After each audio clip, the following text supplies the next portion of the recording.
Right, let's talk then about Tottenham. Let's talk about the North London derby. But first of all, let's talk about Xavi Simons. And first of all, Dawes, let's talk about that six-pack we saw a flash of. Clinton missed it. He was looking elsewhere. Was he be straight in on this one? Is it still there? It's most definitely still not there. That was a long time ago, Simon. Yeah, no, some great memories. No, he's still in good shape. It was great to go and interview. You know, it's not been an easy start for a big sign in the summer from RB Leipzig. You know, he probably hasn't hit the ground running. And I think we've got to give people time when they move countries. He's been away on 3 international breaks. He said yesterday he just settled into a new house. I think his best game was certainly in the Champions League against Copenhagen. And there's been glimpses where I've watched him and thought, this boy's a special talent. But you look at his numbers, he's only got 1 assist. But what he can bring, and it was interesting, I asked him yesterday, where would he rather play, out wide or in the 10 position? And his favourite position was a 10.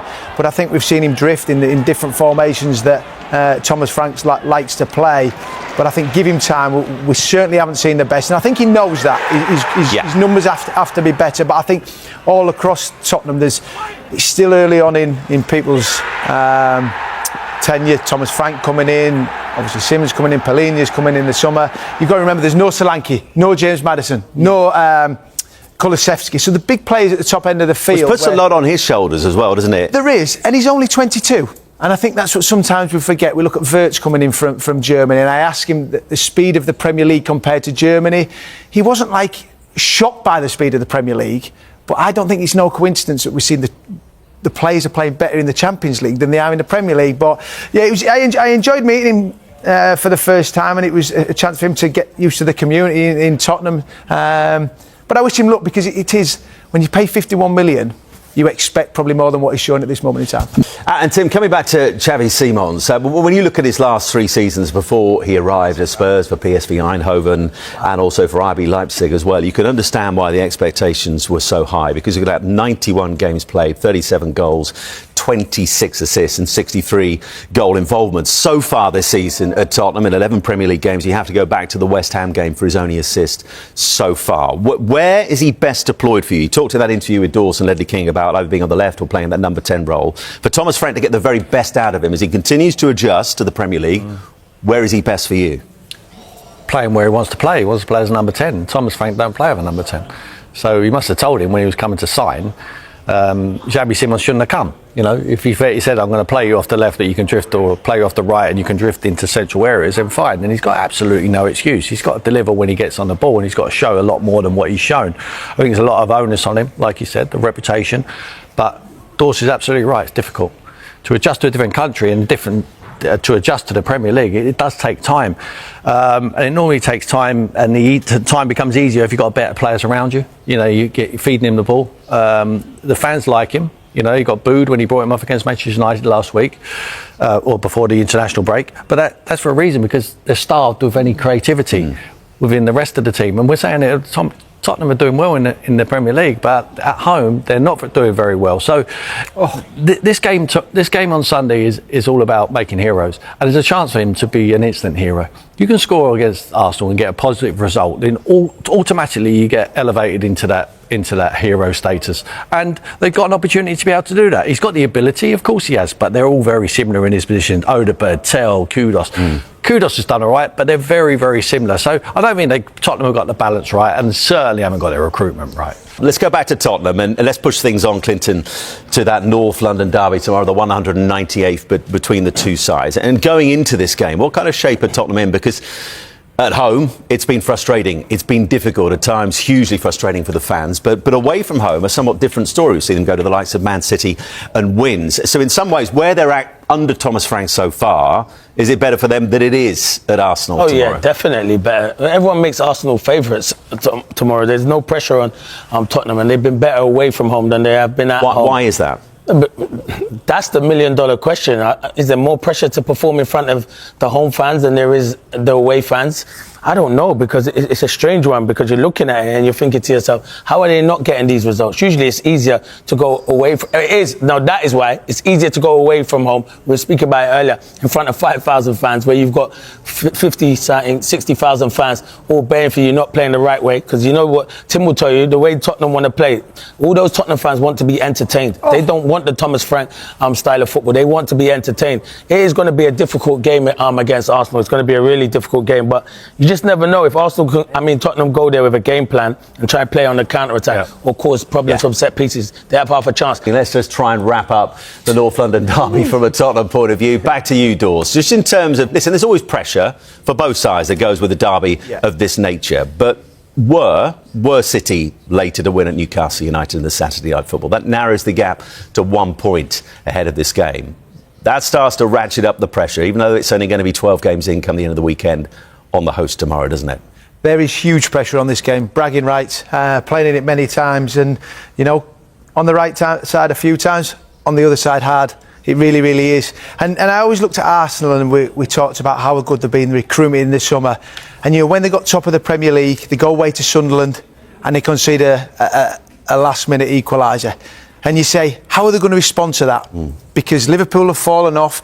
Manchester City, the team chasing you. And that is probably the last thing that Arsenal want so early on in the Premier League. I mean, there's a long, long way to go.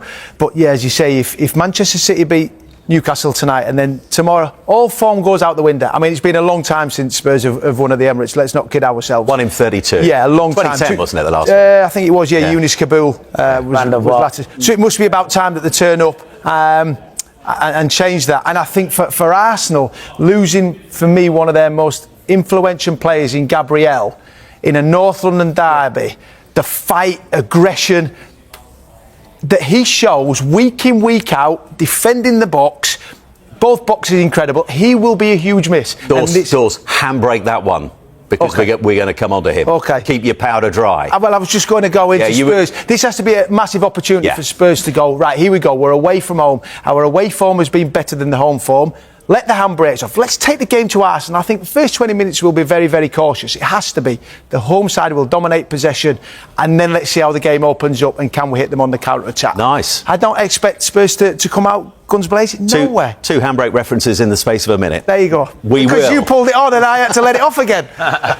So, eventually, you've heard pretty much the Spurs side of the story. After the break, as promised, we will, of course, move our attentions to Arsenal. Right, let's focus now on the red half of the North London derby tomorrow, which you can, of course, see in the second part of Super Sunday. And Tim, let's talk about how Arsenal went into the international break, because that 10-game winning run came to an end late on at the hands of Sunderland at the Stadium of Light. The first goals they've conceded in some 9 games. They've been on an incredible run. For you, anything more than a minor setback for the Gunners? Yeah, if they lose tomorrow. I mean, this is a doubt in their mind now. No one scored against them. I mean, you know, it was very difficult to score against them. To drop points and just keep that ball alive all of the time and not finish your attack until it's finished. You know, and the second ball, you can't win the first one, win the second one. I don't think Arsenal played bad. I just think Sunderland, you have to give them credit, they just stuck at it. But this is a huge game of football tomorrow. A huge game of football. It's not just about this North London derby. Everyone knows, Dawes knows especially how emotional this game is for the fans, but it can sway both seasons for both clubs. If Tottenham could have lift off if they beat Arsenal at the Emirates, and it can have the adverse effect for Arsenal. They've dropped points at Sunderland. Everyone expected them to win. The expectancy is there. They're going to run away with it. They've got the balance in their squad now. They've lost Gabriel. It's a huge blow. Dawes touched on it earlier for that, I think. Right, let's come back to talking about Arsenal. Let's talk in more detail about Gabriel, because Tim's mentioned it, Dawes before that as well. He's going to be out for several weeks after picking up a thigh injury on international duty for Brazil. And let's just underline his huge influence on this Arsenal side in terms of what they do when he's in the side and what tends to happen when he isn't. 26 games with, 9 without, and in those 9, they've won just 3. And look at how much that win percentage drops down by without him. It drops down to 33.3%, and the points per game goes down to 1.6. So I guess the question is, Clinton, and they've got some key players missing so far this season, and so far they've been able to absorb the losses, the likes of Odergard. But in terms of what he brings to this team, not just in terms of defending, but that presence as well, is this absence perhaps going to be the most keenly felt of all. Yeah, this will be the biggest blow. For me, he's been their best player this season, and we can talk about Saka. I think he's fantastic, and he is Arsenal's best player. But for this season, Gabriel's been so important. When Saliba got injured earlier on in this season, they had Mosquera that could come in. But this is totally different. I think Gabriel marshals that defence. He's such a key player. And not only this, where you're seeing with his defending, you see set pieces where he's a threat. Where Declan Rice and Saka will pull it on the money, and he's just a threat. He loves defending. He loves getting embroiled in with centre forwards, and that's what he is. And this is obviously against Newcastle, where he scores the winning goal. Like Nick Pope can't come through him, and the way he leaps and gets up there, he's so key for that. This is a huge blow for Arsenal, a massive blow in a big game, a massive game. To lose Gabriel, you can lose certain other players, and you can tell me, yeah, they've recruited well and their squad is good, but we'll see tomorrow if they can deal without Gabriel. And before Dawes, we come on to see whether it's perhaps Mosquera Hincapié comes in for him in the North London derby. You know, Clinton rightly talks about the threat from set pieces and how good he is a defender, but he also has that presence, doesn't he, within this Arsenal side, and that again, particularly in this game, is a big blow, isn't it, for the guys? It's a huge blow for Arsenal, missing Gabriel. You see his goals, his clips. He loves defending, and there'll be moments in the game tomorrow in the North London derby that there might be backs against the walls. How do we stand strong? And I think he's your all-round defender that can do everything. He can calm. He's got players in front of him that he can play to. But I think I look at the spine of Arsenal. I go David Raya, I go Gabriel, I go Declan Rice, and you go Gyökeres through. You've got great players in different areas, wide areas, but he is a massive miss. And who's it going to be? Is it going to be Mosquera, Hincapié, Calafiori? How's he going to be? Miles Squiddy comes in. I think he is as big a miss as anyone on that pitch. We could talk about Saka. Yeah. Madueke comes in, no problem. We talk about on the other side, Odergard. Who's going to come in? We talk about the squad depth, but you cannot replace this desire in a North London derby to defend, to head in the box, to be brave, and you have to have all this in this North London derby. He's a massive miss, not just for tomorrow, but how long it's going to be in the title race. Right, let's just expand things then on to the title race, because we shouldn't, of course, leave Chelsea out of the title race, because, as I said, if they do get this win against Burnley, they go 3 points behind Arsenal, will head into second. But at the moment, looking at the top two, Arsenal and Man City, and including, for the time being, the defending champions, Liverpool, and there, who have a pretty decent run to come. Forest today, West Ham away, then Sunderland, Leeds and Brighton. But for Arsenal, it's looking a tricky few weeks ahead, Tim. Yeah. Spurs at home tomorrow. Then it's Chelsea away. They got Aston Villa away, and Aston Villa in really, really good form as well. And they face them again later on in the month at home, this time against Aston Villa. And for Man City, it looks, after today, and we know how good Newcastle United have been at home as opposed to away, games against Leeds United, who are struggling, and Fulham, who are struggling at the moment, and then that big game at home to high-flying Sunderland. In terms of the title race at the moment, how many teams realistically are in this race as things stand heading into game week 12? Three of them, in my opinion. I think this is massive. Like I talked about, this massive game tomorrow. Which three? I'm assuming you're substituting Chelsea in for Liverpool. These three. I don't think Chelsea are in it. I think, but I do think Chelsea will dent a few. How do Liverpool make up 8 points, which is where it is at the moment? They've done it because it's not just winning; it's those other two teams dropping points. And it's integrating their top players in. I mean, after 6 games we give them the title, didn't we? We might as well just took it up to Liverpool and handed it over. Things change in the Premier League. They change around. I still believe if they win tomorrow, Arsenal, they'll win the Premier League. And then they'll win it for years and years to come. I believe it. They'll get over the line. I honestly believe this is such a huge football match. If they don't win tomorrow, I don't think they beat Chelsea. And then it's all change. I think Man City are right up their backside. I think it would be really, really that mercy tough. Is getting to you, isn't it? It'd be really. I mean, a massive claim. Winners for years to come if they get that win tomorrow. I think all short of them is experience of actually getting over the line and doing it. It's the mentality there, isn't it? Doing it. Yeah. It has to be done. I won the Premier League and none of our team had ever won it before. It was like, can you do it? Yeah, we didn't go and do it on again. But I think they've got the capability of doing it. They're a young squad. They've got a good manager. They've built the process and they're ready to take it. But I think tomorrow is massive. It's not only 3 points, it's the emotion taking them into a very tough run of fixtures. And from a City perspective, I mean, listen, in seasons gone by, as they found out on 2 of the last 3 occasions, it was Liverpool last season, the side you don't want on your shoulders is Manchester City. Yes, this is a different City, but it seems, Clinton, that in recent weeks he looks like he's getting getting his best 11 together. That point, it could be just a point come the end of today if they go to Newcastle and win. It's a big if with Newcastle's home form at the moment, but they're looking serious challenges again, aren't they? Did you hear what Pep said? The season starts now. Yeah. So this shows me that Pep's got his mojo back on the touchline where they beat Liverpool. I looked at Pep Guardiola and he's got that, that thing in his eye where you're looking and thinking, we're in it now and we've got a great chance this season. This will go right down to the wire.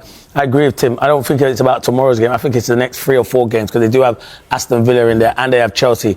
And obviously they say Chelsea can't win it, but they can definitely cause an upset, and that is a London derby. And then Chelsea will be looking to go and beat Arsenal. But yeah, with Man City, they're definitely in it. And you know what it is with Arsenal? They haven't had the experience of winning the Premier League, this young team at the moment, the young players that they've got at the moment, where Man City have, and they've got a manager who's got so much experience. So this is going to go right down to the wire. At the moment, Arsenal is still favourites. But yeah, Man City are coming, and when you've got a manager like Pep Guardiola and the way he's talking at the moment, he believes in it as well. And never rule out Liverpool because they can go 10 or 11 games unbeaten.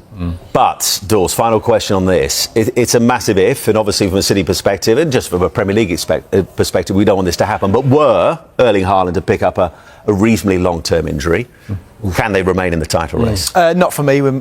Without Erling Haaland, I think he's a phenomenal player. He's an absolute machine. He just seems to make them week in, week out. He misses chances, but not many of them. And I think for City to be in this race, it's down to him. You look at the goals he's scored already, the opportunities that people are creating for him. But I think we're just starting to see Manchester City find the feet. Players taking time, which we talked about early on in the show. Give players time, and we're starting certainly to see it. We saw it against Liverpool before the international break. I mean, they absolutely dominated that game. Players, Nico Gonzalez, where he came, and we think he could be the new Rodri. So, yeah, they're right in the mix. The pressure's on Arsenal because people outside the club were all speaking so highly from them. And sometimes it's easier to chase. Manchester City will not mind chasing Arsenal down, and the pressure is, Tim, you said you won it. For this Arsenal team, they have to be able to deal with that pressure because they haven't got over that line. They haven't won it.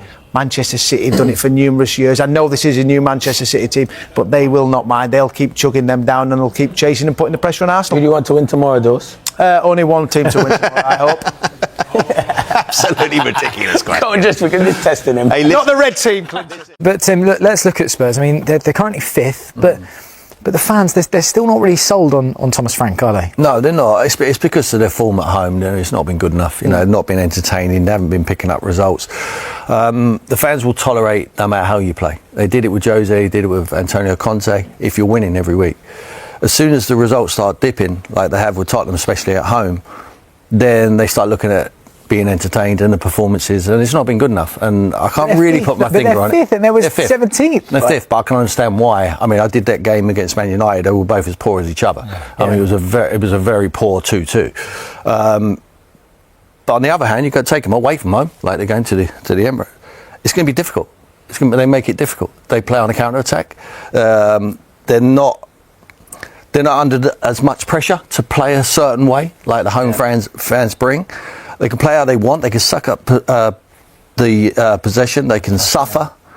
They don't mind suffering out without the ball. Then they've got pace. They've got likes of Kudos, who's been refreshing. He's picked up a few injuries, but when he's played, he's been. I think he's been a plus. He's not been outstanding. I don't think he's ever going to be outstanding. I think he's not consistent enough to be that man. But he has moments, and hopefully he can have a moment at the weekend. I mean, looking at Spurs, though, and going back to what you were talking about with Thomas Frank, this is Spurs' first season without both Son and Kane, who were their goal scorers. And they've had injuries to Maddison, Solanke, Kulusevski all season. Yeah. Is it too early to judge Thomas Frank? Oh yeah, certainly. Yeah, we've got to give him the time to be able to do it and get them players back, because it helps with Kulusevski. I think he's got a load of flavour, and certainly Maddison has as well. They can make you play. They can give you a little bit more control in the game. At the moment they're playing, they're all similar. The wide, I've said it before, Xabi Simons they was bringing in, I wasn't convinced. I was here when he come in, because I felt he was similar to Odergard, he was similar to Tell, he was similar to what they've already got. Kudos has come in, I thought he was quite similar, but he's a little bit more personality. I think he takes the game to the opposition a little bit more, and he's got more end product. Centre forwards, they've had injuries to Solanke, you said that. Richarlison's like hit and miss, you don't know what you're going to get. Sometimes he's a 10 out of 10 and sometimes he's a 2 out of 10. It's just, you've got to take the rough with the smooth with him. So I haven't been really impressed with Tottenham, even though their position in the league is fine at the moment. What is success for Tottenham at the end of the season? They've had the Europa League success. They've had the Open Tour top bus. They've tasted it. If they was to finish outside of European places, and which is very, Champions very League or European League? European places. European. Outside Champions League. Sorry, outside fourth or fifth. I think possibly. Top five. Then it would be a failure if they didn't win a domestic trophy. They've already lost the biggest game of the season, which was the Newcastle game in the Carabao Cup. For me, that was a huge game of football. They had to win that. It was away from home, but they got beat.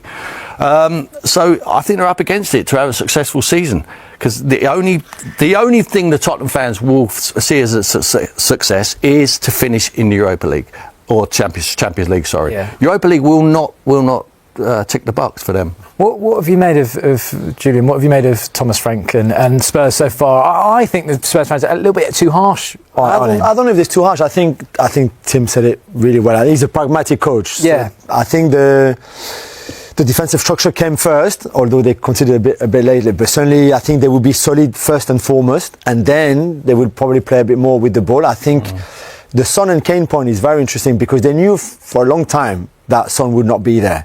And yet they waited the last day of the transfer window to sign Colomwani on loan, who is not really the answer. We talk about Richarlison and Solanke. Colomwani is another one. He's not world class. He's a good player. If you play on his strength, he will give you a lot, as we saw in the Champions League game against Copenhagen, for example. But he's still not Brazilian Ronaldo either. So I think in the recruitment in the summer, I think there's question to be asked over what the club did at the time. We said they missed out on Eze, for example, and things like that. I think there's a lot of questions mark over that. But now he's got these squads. I think they will improve. He needs more energy, I feel, from the fans. And I know it's difficult at home, but he feeds off energy, Thomas Frank. That's why he did at Brentford. And even from the players, sometimes I feel like they're not really responding in terms of energy in the way he would like them to. This game on Sunday, it is massive. It's the biggest game. It is the biggest game. And for this Tottenham side, and for the players that are injured and currently the squad that they've got, are we going to see a bit of a scrap? Is this going to be a proper battle? Is that how they're going to get through this game? I'm not sure you're allowed to do that anymore in the modern day.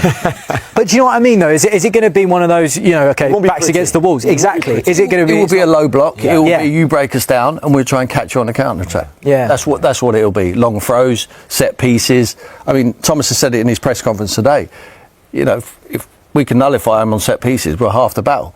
Now, they're good at set pieces as well, Tottenham. They've got their own threats. And Gabriel missing is going to be a huge blow for Arsenal.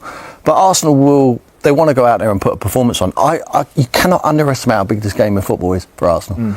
If they've got aspirations to go and win the Premier League, they have to win this game, in my opinion. Not because of the points total, because what it would mean. On the back of drawing a game at Sunderland when everyone expected them to win, to lose a North London derby, the cloud what would come over the Emirates would be huge.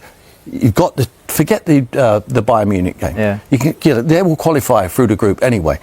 Chelsea coming after that. This would be huge. If they lose, it could end up in a couple. It spirals. It snowballs into something serious.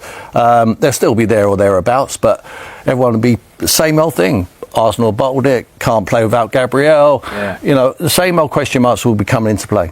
The future of Ethan Nwanery's potential loan move is suddenly uncertain, as Arsenal remain wary of repeating past setbacks caused by injuries. According to recent reports, the club is open to sending the young midfielder out on loan this winter, but the idea raises immediate questions. Nwanery has become the talk of the moment after a report from the Daily Mail suggested that Arsenal are considering a temporary move for the 18-year-old. Despite his limited minutes this season, the thought of letting him leave, even temporarily, comes with significant doubts. Back in October, Mikel Arteta publicly insisted that Nwanery would have plenty of opportunities to play, pointing to the fact that the teenager had already been called upon when Martin Odegaard was injured. "I don't know, but I don't work with expectations," Arteta said at the time. "I work with what the players can give in the context of where the team is at that moment." Ethan played 2 Premier League matches early on because Martin was out. He's played in other competitions and he'll play more. Yet the reality has been very different. Nwanery has logged fewer than 500 minutes this season, appearing in just 5 of Arsenal's 11 Premier League games, none of them as a starter. His only starts came in the 2 EFL Cup wins over Port Vale and Brighton, and in the 3-0 Champions League victory against Slavia Prague. The arrival of Ebereki Eze and the promotion of Max Daumann have tightened competition even further. And despite injuries to Odegaard, Bukayo Saka, and Noni Madueke, Nwaneri's pathway has only narrowed. It's easy to forget how young he still is. At 18, and having first debuted at just 15, like Daumann, these are formative years where consistent playing time is crucial. The busy festive period could open that door, but with Odegaard, Madueke, and Kai Havertz all nearing their returns, there's a real chance Nwaneri could slide even further down the pecking order. This is why a January loan sounds logical on paper, but it also sets off alarm bells. Arsenal's season has already been shaped by injuries for the second year in a row, and squad depth has never felt more essential. A single setback among the attacking players over the holiday fixture run could thrust Nwaneri back into an important role almost overnight. The more sensible approach may be to reassess in the summer, once the squad naturally reshapes and the club have a clearer picture of their needs heading into 2025. Only then would a loan feel more secure, ensuring Nwaneri actually gets the minutes he needs rather than risking another stalled development. Even then, nothing is guaranteed. Supporters will remember Serge Gnabry's loan to West Brom, intended to push him closer to first-team football, but ultimately a move that derailed his progress before he rebuilt his career in Germany. Arsenal's recent history with loans has been mixed at best, and too often unsuccessful. For now, the club must weigh the immediate needs of the squad against the long-term growth of one of their brightest prospects. Whether a loan becomes the right option, or another cautionary tale, remains to be seen. But the complexity of Nwaneri's situation extends beyond simply playing time and squad depth. Inside the club, there is an ongoing debate about how quickly young talents should be exposed to the pressures of elite-level football. Some staff members argue that Nwaneri's technical level is already above many players his age and that keeping him close to Arteta's structure will accelerate his development. Others believe that without consistent starts, and without a clear pathway to earn them, his progress could plateau. The uncertainty has also stirred conversation among supporters and pundits. Several former Arsenal players have expressed concern that the club may be repeating old patterns, where promising youngsters become trapped between first-team aspirations and inconsistent minutes. Others, however, believe the club is being careful for the right reasons, protecting a player who still needs physical development before facing the demands of weekly Premier League battles. This internal and external pressure has placed added scrutiny on Arteta's handling of young talents this season. While he has been praised for trusting academy graduates in the past, the balance has become harder to maintain now that Arsenal are competing on multiple fronts and aiming for silverware. Every decision carries weight. Resting senior players risks losing points, while overusing inexperienced teenagers risks injury or decline in confidence. There is also the broader question of what kind of loan would actually benefit Nwaneri, should the club eventually decide to pursue one. A move to a Premier League side fighting relegation could offer minutes, but expose him to a demanding environment that prioritizes survival over development. A championship loan, on the other hand, might provide consistent matches, but at the cost of adjusting to a more physical style that does not always align with Arsenal's tactical identity. European options have been mentioned as well, though not confirmed. The possibility of joining a club in the Netherlands or Germany, leagues known for nurturing young talent, has been discussed quietly among observers. Yet Arsenal are hesitant, given how unpredictable such moves can be and how often they fail to produce the expected results. Meanwhile, Nwaneri himself remains focused and professional, according to those around the training ground. He is said to be eager for opportunities, but not frustrated or discouraged. The coaching staff admire his attitude, which only complicates the decision further. He is doing everything right, and still his future remains uncertain. As Arsenal approach the January window, the club finds itself at a crossroads. The next few weeks will likely be decisive, not just for Nwaneri's short-term career, but for how Arsenal choose to manage their most gifted prospects in an era of high expectations and relentless schedules. Any decision made now will be examined closely, not only because of what it means for Nwaneri, but because it will signal how the club intends to balance ambition with development as they move into the next phase of Arteta's project. Arsenal now face a difficult setback. Piero Hincapié may have to step into the North London derby under less than ideal circumstances after Gabriel's injury blow. The club is hoping that Hincapié's long late return trip to North London won't affect his readiness to replace Gabriel against Tottenham, because losing the Brazilian for such a crucial match is a major hit to Mikel Arteta's plans. Arsenal have already been forced to cope with key absences at various stages of the season, but Gabriel missing the derby presents a challenge of a very different magnitude.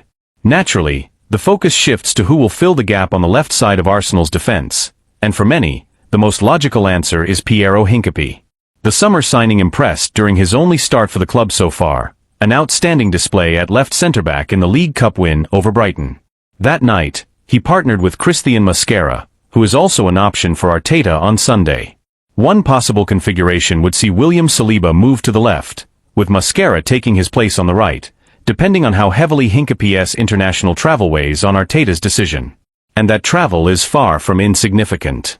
The Ecuadorian defender is currently away with his national team. He captained Ecuador during their 0-0 draw with Canada, helping secure the clean sheet. But the real concern comes with his final international fixture. Ecuador face New Zealand in New Jersey in the early hours of Wednesday morning, UK time.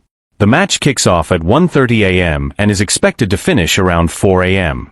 Only after that will Hincapié board his flight back to England, meaning he won't arrive in London until Wednesday afternoon at the earliest.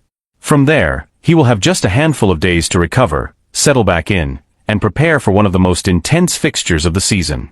The slight silver lining is that the derby falls late in the weekend, giving him as much time as possible to reintegrate. Still, the timing of his return is far from ideal and adds yet another layer of uncertainty to Arsenal's defensive preparations ahead of a match that could define their momentum for weeks to come. Beyond the logistical headache, Arteta and his staff must also consider the physical and tactical demands that a North London derby imposes. It is not the sort of match where a defender can arrive underprepared, particularly against a Tottenham side that has looked sharp in attack this season. Any hesitation, any lapse in intensity caused by travel fatigue, could be costly. Inside Arsenal, there is a quiet concern that the club may once again be walking a tightrope with its defensive depth. Over the past 2 seasons, injuries at the back have forced Arteta into uncomfortable choices, and Gabriel's setback reopens a conversation that the club hoped was behind them. The manager has repeatedly emphasized the importance of continuity across the defensive line, especially given how central the high defensive line and controlled build-up are to Arsenal's identity.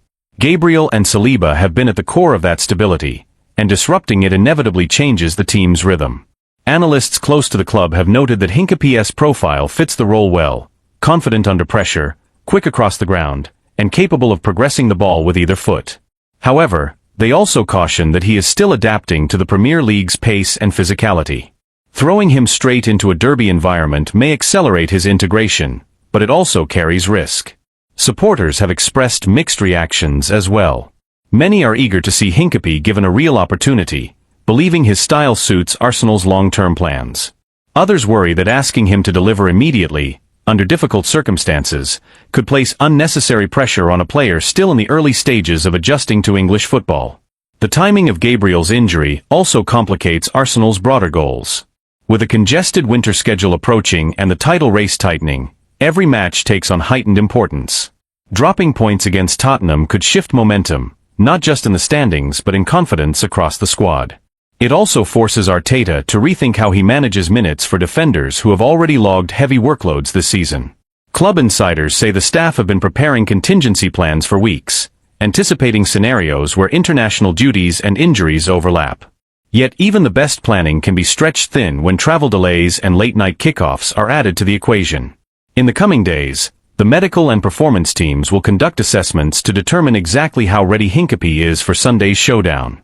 Arteta is expected to make a late decision, balancing long-term health with short-term necessity. The hope is that the Ecuadorian arrives in good condition, responds well to training, and can at least offer a reliable solution in Gabriel's absence. What remains undeniable is that Arsenal enter the derby under a new layer of pressure, forced to adapt, to trust their depth, and to test the resilience that has been a defining theme of their season so far.